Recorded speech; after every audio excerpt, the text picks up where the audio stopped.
I know everybody's still in shock. That's why it's so quiet. You get something new. He always does. He's special. The history of the game is written by the players, and that was written again tonight for a player, Luka, doing something that's never been done before. It's hard to do. There's been some great players before him. I think he was, as we were walking in, Elgin Baylor, I think Wilt, is that correct? He was in that class, and then he separated himself and made his own class, which is pretty cool.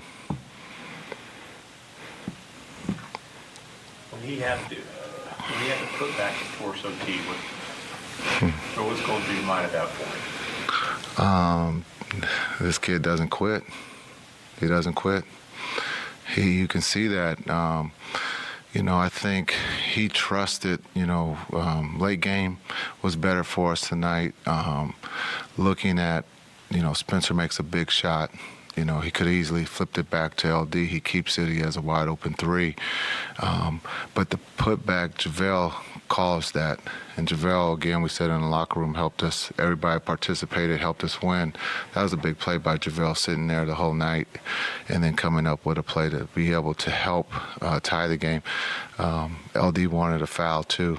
I wasn't going to get greedy. I would just take the 2 points, but I think he might have got fouled. Who knows?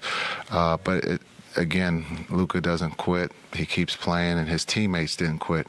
And they saw that from their leader, and everyone had a part in making a big play down the stretch. What have you seen from Luka this year, stepping in more of that leadership role? Yeah, he's, I think just with age, he'll have a birthday coming up here in the new year. And, it's just, he's seen, I think he's seen it all at the age of 23. But just his competitiveness to win is at a very high level, and you saw that displayed tonight.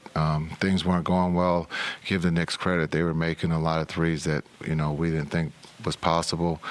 They were playing harder. We were down 10. We've been in this position early in the season. When you talk about giving up a lead or losing a game like this, and so just to be able to stay together and trust. And Luka had a big part of that. He never was discouraged of, the game was over. As you can see, he's picking up full court.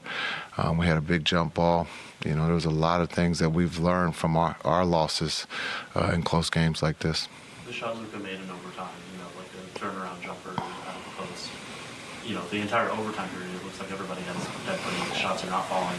Nobody can buy a basket.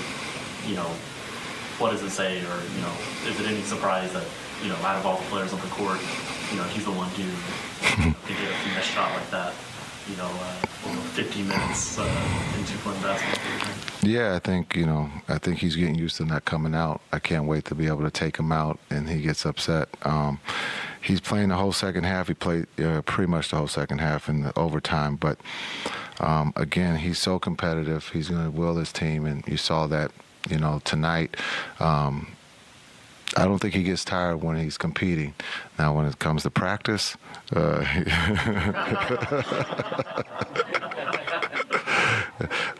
him tomorrow off. No, we're working tomorrow. No, no. I think it's it's just in awe of to see a young player like that, and we've sit here every night, and we're lucky. And I've said this before, we can't take him for granted. And again, people get their money's worth when they come to watch him play. He puts on a show, but he's all about winning. He believes he can win every night, and as a teammate and as a coach, that's who you want in that locker room.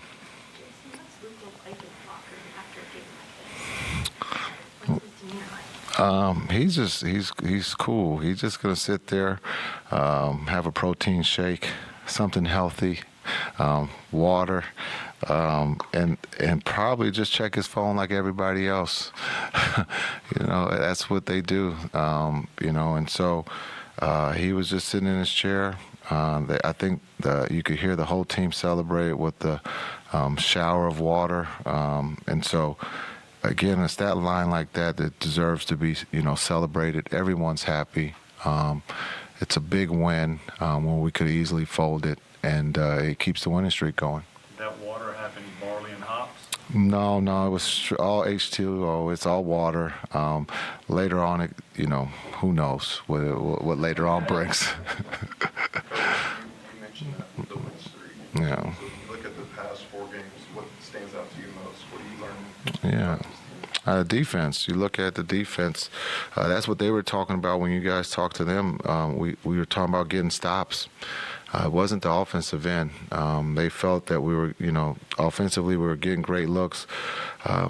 Some went in, some didn't, but they were really focused on trying to get stops.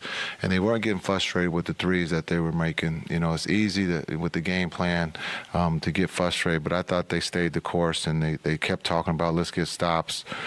They got stops, and then we're working on our transition game so we can get better at that with the throw-aheads. And I thought Spencer was great, especially when Luka got a little tired there with the throw-aheads, and Luka being able to identify that. Spencer took advantage of getting to the basket and scoring for us.